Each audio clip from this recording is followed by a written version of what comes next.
तो वेलकम है दोस्तों, नमस्कार है आप सभी का। देखिए, जितने भी लोग सिद्धू कानू मुर्मू यूनिवर्सिटी SKMU दुमका में एग्जाम देने वाले हैं, कहाँ पे दीजिएगा?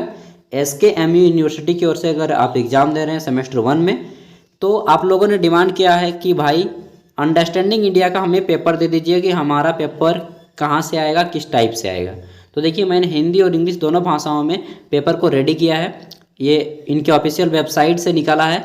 ऑफिशियल वेबसाइट में केवल इंग्लिश है, मैंने इसको हिंदी में भी ट्रांसलेट किया है। ठीक है, Sidhu Kanhu Murmu university Dumka understanding India का पेपर है, जो कि CC पेपर 2 है। CC का फुल फॉर्म होता है कॉमन कोर्स का पेपर। कॉमन कोर्स का पहला पेपर होता है MIL हिंदी या नॉन हिंदी। ठीक है, दूसरा पेपर होता है अंडरस्टैंडिंग इंडिया और तीसरा पेपर होता है योगा एजुकेशन का। ठीक है, तो आपको इसमें अंडरस्टैंडिंग इंडिया देख लेते हैं। ठीक है, आपका पहला यहाँ पे टॉपिक है इंडियन फ्रीडम स्ट्रगल। अभी हम लोग सब कुछ हिंदी में जानेंगे क्योंकि मैक्सिमम बच्चे जो हैं हिंदी के हैं, 90% बच्चे हिंदी के हैं। दूसरा है आपको policies of national development in India. तीसरा है आपका understanding the constitution and role of citizen. And fourth number पे है Indian knowledge system and education system. पांचवा आपको पढ़ना है कॉन्टेम्प्रेरी इंडिया यानी कि समकालीन भारत। और छठे पे पढ़ना है अंडरस्टैंडिंग झारखंड मेरी जान। ठीक है, अब चलिए इसका हिंदी देख लेते हैं यार। तो भाई अब सब हम लोग देख लेंगे अपनी मातृभाषा मदर टंग में हिंदी में क्या हमें पढ़ना है। कॉपी पेन नहीं है तो प्लीज़ यार नोट करके लेने के लिए आप लोग कॉपी पेन लेके बैठ जाएंगे। ठीक है, और नहीं है तो वीडियो को सेव कर लीजिएगा। पहला है हमारा वीडियो में पूछा गया है कि भारतीय स्वतंत्रता संग्राम के बारे में आपको पढ़ना है। ठीक है, इसमें भारतीय स्वतंत्रता संग्राम में गांधीवादी जन आंदोलन, क्रांतिकारी आंदोलन और आपका IN आंदोलन, इसमें आपको पढ़ना होगा भारत में जितने भी आंदोलन हुए। जैसे कि आपको पढ़ना है खलीफा आंदोलन, सुने होंगे आपने, खलीफा आंदोलन। ठीक है, उसके बाद असहयोग आंदोलन। ठीक, असहयोग आंदोलन नॉन कोऑपरेशन मूवमेंट कहते हैं। फिर सविनय अवज्ञा आंदोलन सुना होगा और रोलर एक्ट सुना होगा। ये सभी आपको पढ़ने हैं। ठीक है, भारत छोड़ो आंदोलन, ये सभी आपको पढ़ने हैं। कब लागू हुआ, कितने से कितने समय तक चला, किसने लागू किया, ठीक है, कब समाप्त हुआ, क्यों चालू हुआ था आंदोलन, ये सारी चीज़ें आपको पढ़नी है। अगला है यूनिट 2, इसमें आपको पढ़ना है भारत में राष्ट्रीय विकास की नीतियाँ। इसमें क्या क्या पढ़ना होगा? तो भारत में योजना अवधि के दौरान आर्थिक योजना और नीतियों के लक्ष्य और उपलब्धियाँ। ठीक है, नई आर्थिक नीति के लक्ष्य 1991 ईस्वी से लेकर में भारत में गरीबी उन्मूलन, रोजगार सृजन। तो मूल रूप से आपको इसमें यह पढ़ना है। अब हम बता देते हैं, इसमें यूनिट 2 में बोला गया है कि आपको इकोनॉमिक्स रिलेटेड क्वेश्चन आएंगे। ठीक है, इकोनॉमिक्स यानी कि अर्थशास्त्र से। इसमें विशेष रूप से भारत में पंचवर्षीय योजना, ठीक है, भारत में बेरोजगारी, भारत की जनसंख्या, ठीक है, और भारत में नियोजन नीति क्या है, भारत में अर्थव्यवस्था कैसी है, ये आपको पढ़ना होगा। ठीक है, आगे बढ़ते हैं। हरित क्रांति, ये सब भी आपको पढ़ना होगा। यूनिट 3 में आपको भारतीय संविधान और पॉलिटिकल साइंस से क्वेश्चन रहेंगे।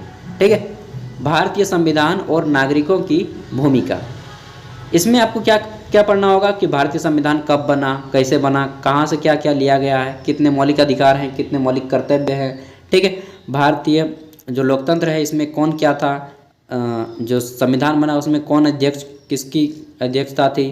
ठीक है, मौलिक कर्तव्य कितने हैं, मौलिक अधिकार कितने हैं, यही सब आपको पढ़ना होगा। भारत कब बना, कौन सा वायसराय, कौन सा गवर्नर कब आया, ये आपको पढ़ना होगा पॉलिटिकल में। ठीक है, चौथा यूनिट देख लेते हैं। तो हमारा चौथा यूनिट है, इसमें आपका आएगा भारतीय ज्ञान प्रणाली और शिक्षा प्रणाली। इसमें समझ लीजिए कि आपको फिलॉसफी से क्वेश्चन आएगा, जिसमें आपको भारतीय दर्शन के बारे में पढ़ना होगा, धर्म के बारे में पढ़ना होगा, कौन सा मंदिर कहाँ है, किसने कौन सा अवधारणा दिया, ठीक है, कौन सा प्रयोग किया, तो ये आपके पढ़ने होंगे। फिर शिक्षा प्रणाली कैसी थी भारत में, और भारत में जो न्यू एजुकेशन पॉलिसी आई जिसके तहत आप लोग ग्रेजुएशन कर रहे हैं अभी 4 साल का, पहले 3 साल का हुआ करता था। तो न्यू एजुकेशन पॉलिसी क्या है, 1986 की पॉलिसी क्या है, ठीक है, भारतीय शिक्षा प्रणाली कैसी थी प्राचीन काल में, अभी क्या है, ये आपको पढ़ना होगा।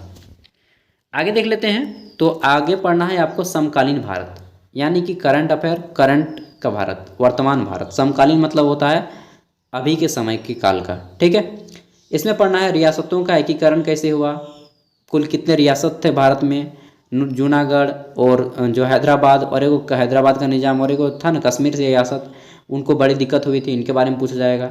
फिर भारत, पाकिस्तान, चीन, श्रीलंका, इनके साथ सीमा संबंध कैसा है भारत का, ठीक है। कब किनके साथ युद्ध हुआ, कब कौन सी आपातकाल लगी, जेपी आंदोलन क्या है, जयप्रकाश नारायण का आंदोलन क्या है, स्वतंत्रता के बाद सामाजिक आंदोलन, महिला आंदोलन, दलित आदिवासी आंदोलन, ये आपको पढ़ना होगा, ठीक है। कौन सी सीमा भारत की किसके साथ लगती है, कितने भारत के पड़ोसी देश हैं, ये सभी आपके क्वेश्चन में आएंगे। अगला है छठा यूनिट, भारत को झारखंड को समझना। इसमें आपके क्या क्या क्वेश्चन रहेंगे देख लेते हैं। तो आपको पूछा जाएगा झारखंड कब बना, कैसे बना, ठीक है, कब इसका निर्माण हुआ, झारखंड का बिरसा मुंडा आंदोलन कब हुआ, जयपाल सिंह मुंडा का आंदोलन कब हुआ, संथाल के बारे में पूछा जाएगा, ठीक है। यहाँ की जनजातियों की जीवन शैली कैसी है, कितने जनजाति हैं, ठीक है, ये सारे क्वेश्चन आएंगे। झारखंड की अर्थव्यवस्था कैसी है, अर्थव्यवस्था का मुख्य आधार क्या है, झारखंड का विकास कैसा है, लिंग अनुपात क्या है झारखंड में, झारखंड में जनसंख्या क्या है, झारखंड गरीब क्यों है, ठीक है, ये सारे क्वेश्चन आएंगे। झारखंड की राजनीतिक दल कैसी है। तो दोस्तों कुल मिला के ये क्वेश्चन आएंगे। अब कितने मार्क्स का एग्जाम होगा वो सारी चीज़ें हम लोग देख लेते हैं, ठीक है। तो चलिए ऊपर आते हैं। ऊपर, तो ऊपर में हम लोग को देखने को क्या मिलता है, यहाँ पे बोला गया है कि फुल मार्क्स आपका कितना है गुरुजी। तो गुरुजी नहीं, भैया जी बोलिएगा मुझे यार, चाहे दोस्त, ठीक है, बेटर रहेगा कि आप अपना फ्रेंड समझें हमको। तो गुरुजी या दोस्त या सर कोई नहीं बोलेंगे, केवल दोस्त और भैया, ठीक है। तो यहाँ पे आपको फुल मार्क्स 100 का आएगा, ठीक है मेरे दोस्त। 100 का एग्ज़ाम होगा, जिसमें से आपको पास करने के लिए 40 मार्क्स लाना होगा, ठीक है। कितना नंबर, 40 नंबर अगर आप लोग लेते आएंगे तो यहाँ पे आप लोग पास माने जाएंगे, ठीक है। अब आप लोग बोलिएगा कि भैया चाहे दोस्त जी, आप तो हमने सब कुछ बता दिया, अब ये भी बता दीजिएगा हमारा पेपर ऑब्जेक्टिव आएगा या सब्जेक्टिव आएगा। तो यार आपके सिलेबस में ना ये चीज़ नहीं बताया है। अब मैं खुद कैसे बता दूं कि आपका पेपर ऑब्जेक्टिव आएगा या सब्जेक्टिव। मैं कुछ इतिहास बताता हूं झारखंड के यूनिवर्सिटियों का। झारखंड में सबसे पहले एग्जाम हुआ विनोबा भावे यूनिवर्सिटी हजारीबाग, ठीक है, आप लोग के नॉलेज के लिए भी ये काम आएगा। वहाँ पे पेपर पूरा का पूरा सब्जेक्टिव में था, अंडरस्टैंडिंग इंडिया का, ठीक है। उसके बाद हुआ BBMKU धनबाद का, वहाँ का पेपर पूरा का पूरा ऑब्जेक्टिव था, अंडरस्टैंडिंग इंडिया का, ठीक है। उसके बाद रांची यूनिवर्सिटी का एग्जाम हुआ, उसका पेपर जो है पूरा का पूरा सब्जेक्टिव था, विनोबा भावे की तरह, ठीक है। अब उसके बाद एग्जाम हुआ नीलांबर पीताम्बर यूनिवर्सिटी का, जो पलामू में है, ठीक है, उसका पेपर पूरा का पूरा ऑब्जेक्टिव हुआ BBMKU की तरह। तो दो गो ऑप्शन हमारे पास, दो गो यूनिवर्सिटी ऑब्जेक्टिव एग्जाम लिया है, दो गो यूनिवर्सिटी सब्जेक्टिव एग्जाम लिया है। अब निष्कर्ष क्या निकालेंगे, ऑब्जेक्टिव लेगा या सब्जेक्टिव। एक मिनट यार रुकिएगा, मैं भी थक जाता हूँ ना, क्या करूँ, सामने आ जाता हूँ थोड़ा सा। हाँ चलिए, तो अब आप लोग निष्कर्ष निकाल सकते हैं कि ऑब्जेक्टिव आएगा या सब्जेक्टिव। आप बोलिएगा जब आप नहीं निष्कर्ष निकाल सकते तो हम लोग कैसे निकालेंगे यार। तो देखिए दोस्तों, मेरा कहना यह है, थोड़ा आप सीरियसली हो जाइएगा, ठीक है, क्योंकि हमें हंसी मजाक नहीं है। देखिए, एग्ज़ाम ऑब्जेक्टिव हो या सब्जेक्टिव कुछ भी हो सकता है, यहाँ पे कुछ भी डिफाइन नहीं किया गया है। मैं कहूँगा कि ऑब्जेक्टिव पेपर और सब्जेक्टिव पेपर आपको दोनों का प्रिपरेशन करके जाना है एग्जाम में। चाहे पेपर ऑब्जेक्टिव फॉर्म में आए, पूरा का पूरा 100 ऑब्जेक्टिव दे दे, चाहे पूरा का पूरा 100 सब्जेक्टिव दे दे, आपको लिखना होगा, ठीक है। सब्जेक्टिव आएगा तब तो आप लोग पार लगा लेंगे कुछ भी आंसर करके, ऑब्जेक्टिव में फंस जाइएगा, इसलिए पढ़ना है। मैंने जितने भी प्रीवियस ईयर क्वेश्चन पेपर दिए हैं, चाहे किसी भी यूनिवर्सिटी का पेपर हो, CC पेपर, अंडरस्टैंडिंग इंडिया का और योगा एजुकेशन का, सभी का यूनिवर्सिटी का सेम होता है, ठीक है। कोई भी यूनिवर्सिटी हो सभी का सेम होगा, चाहे झारखंड का हो चाहे ऑल ओवर इंडिया का हो, सबका सेम होता है। मैंने जितने भी अभी तक झारखंड की यूनिवर्सिटियों का एग्जाम हुआ है सबका पेपर दे दिया हूँ। आप लोग उसका फ़ायदा उठाइए, भरपूर फ़ायदा उठाइए कि आप लोग को उतने यूनिवर्सिटी का एग्जाम होने के बाद एग्जाम हो रहा है। बेनिफिट एक ये है, ठीक है, क्योंकि आपको उनका प्रीवियस ईयर पेपर मिल जा रहा है और उससे बाहर पेपर नहीं जाएगा, ठीक है दोस्तों।